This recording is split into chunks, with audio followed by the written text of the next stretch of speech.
Of course, he's best known for The Conspirators' Hierarchy, The Committee of 300, now in its 4th edition, doctor of constitutional law, reportedly worked with, well, you know what, Doc, it's always good to have you because you've done so much. How would you describe yourself best in your bio in this short segment we've got you with us for? How would I describe myself? Yes. Just a very ordinary fellow trying to get information out to the people who need it very badly. Well, you've put out invaluable info, and we don't have a lot of time with you today because I don't want to twist your arm into a full hour with you being under the weather. But so much is happening. I wanted to get you back on about the globalist hierarchy. But the limited time we have today, they're openly saying they want to attack Iran. They want to board their ships with a blockade, which is an act of war. Looks like that's going to the front burner. I see this oil spill as a diversion while they get their internet censorship bills passed, their carbon tax passed. What's your take on the oil spill? I think that it's a contrived situation myself. I've not voiced that opinion before, but I believe that is the case. In other words, it's something like akin to Pearl Harbor, which was a contrived situation, you know. Roosevelt told Stimson and Knox, and he said, we somehow got to get the Japanese into the position where they will fire the first shots. I think what this is what about. It's much the same kind of thing. Absolutely. And what brought you to that conclusion? Because that's the only conclusion I have. Day one, my gut told me that, but now we know they ordered the people on the rig to dump seawater in instead of cement. For a month, the rig operator said this will explode, so they gave orders. They knew it would lead to it. Turns out Goldman Sachs really owned much of BP. Its chairman was also the chairman of BP. Goldman Sachs dumped 44% of its stock the week before.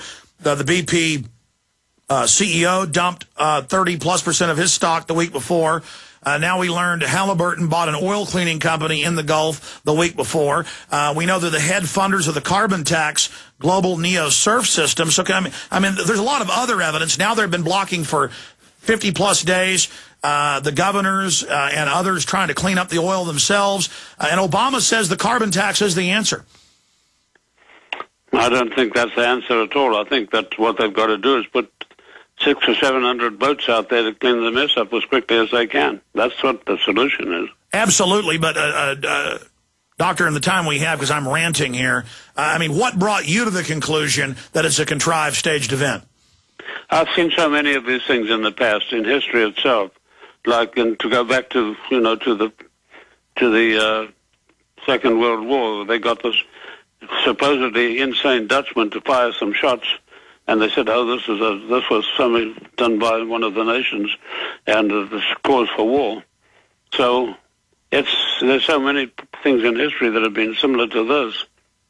And Pearl Harbor sending the Japanese, cutting off their supplies of raw materials that's vital for their production and their continued well-being, a unilateral action by Roosevelt, with not even consulting the Japanese. And then, of course, you know, when the Japanese came to see him in Washington, Marshall was out riding in Central Park and they couldn't get to anybody. Of course, I have no brief for the Japanese attacking Pearl Harbor. It's inexcusable. But nevertheless, this is the kind of thing that happens. These contrived situations are made from time to time when it suits the purpose. And we all know that the Committee of 300 are the people pulling the strings, mainly, from every situation, from every angle. That's right, and if they have to sacrifice the name of BP, formerly Anglo-American Oil, they'll just change the name again, and BP has always been at the heart of pushing the global carbon tax to fund the world government, and then now notice it was a BP rig that this happened with. I don't know if you remember that what happened in the time in Iran when they had the big blow-up there and things went completely wrong. And that was called the American Oil, or Aramco, and it was called a whole lot of other names. It was only after that disaster there that they changed the name to British Petroleum. That's right. BP. That's BP. right. So it is very easy to change names. Absolutely. That's what DynCorp did after they got caught involved in sex slave trafficking. Well, Doc, in the limited time we have here, and again, we're going to nail you down for next week, so much is happening in the world. What's your concern dealing with Iran? Do you see frightening movements towards war with Iran? I see that, in my opinion, for what it's worth, war in the Middle East is almost imminent. I see this as where it's heading. All factors point to it. Wow, absolutely. We're on the same page on that front, unfortunately. You see how they're driving Iran into a corner.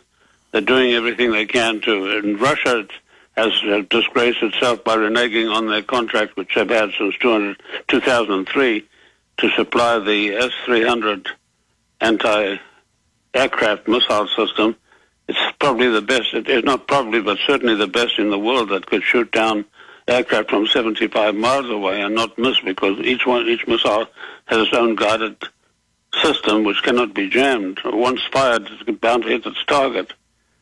And so they stopped supplying that to make the way easy for them to attack Iran. That's next on the cards, which I think will lead to a major conflagration in the Middle East. I think that Putin has completely disgraced himself and Russia in this move. So Lord knows what they're up to. Russia had been claiming that they were going to not go along with an attack on Iran, but they are now, it looks like, starting to renege on that. Also, as you mentioned, Venezuela. What pressure do you think was brought to bear on Russia? By the United States? Yes.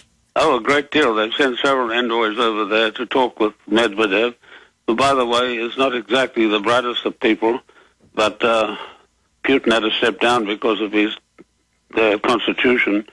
And Medvedev, of course, does whatever Putin tells him in the background. So I think they went to put a lot of pressure on Russia, a tremendous amount of pressure on Russia, to join in the game. China's gone along very, very reluctantly, but of course, I think that they'll find Iran a very, very hard nut to crack.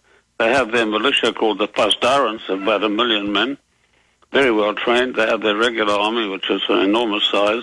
And you know, Iran itself was 10 times the size of Iraq.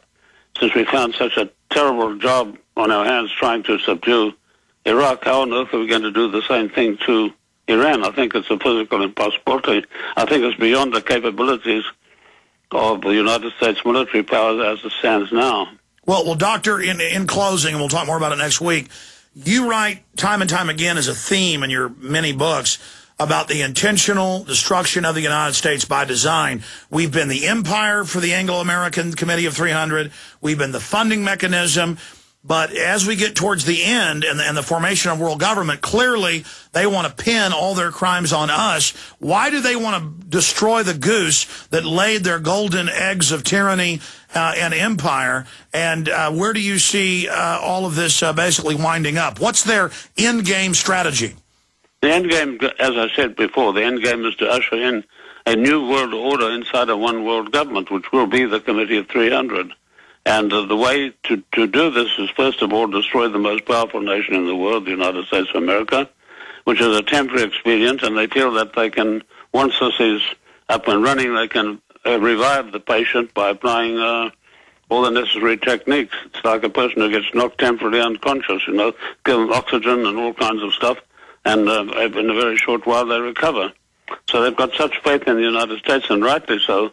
It's a tremendous economic power, and its powers of recovery have been proved many, many times, even after the huge disaster of Woodrow Wilson and World War I.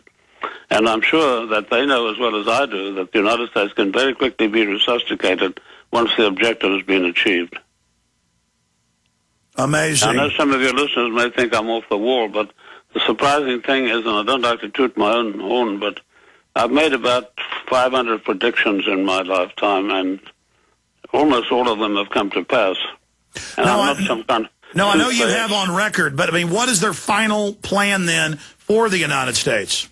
Final plan will be the United States be the premium, the number one country inside their showcase country inside the New World Order, one world government. That's their plan. They can't dispense with the United States altogether. It's too important an organization from an economic point alone. So it has to remain viable. And, of course, once this organization is in place, and it's not a new thing, you know, they've been trying this since the days of King George III. at that time, he was lining up all the European powers to join in the scheme he had, which he also called a New World Order. Well, sure, but the Republic as we know, the free market, private property system that we've known, that is to be dismantled. Oh, yes, that will go. That definitely will go. Yes, everything will become, like the social. You know, it's actually the clear goal is to socialize the United States. You can see it in every move that the president is making, or every step he's taking. I mean, it's towards socialism in America. America will be socialized. I don't think there's the slightest doubt. And Roosevelt strove mightily to bring that about. He didn't quite succeed, but he built a very good bridge towards socialism. And I think that Obama is continuing to build that bridge.